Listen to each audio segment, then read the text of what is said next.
আইতাছি, তোর জ্বালায় আর বাঁচলাম না। বউ, দেখো আমি কি নিয়ে আইছি। তাজা তাজা গুড়া মাছ, চিংড়ি মাছও আছে।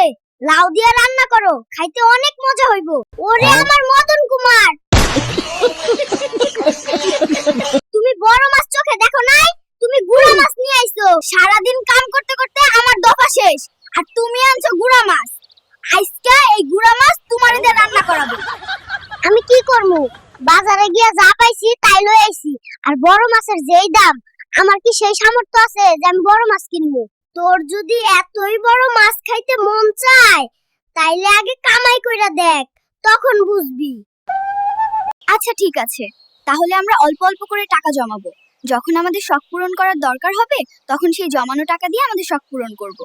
ভবিষ্যতের ভাবনা ভাবাই জ্ঞানী মানুষের কাজ।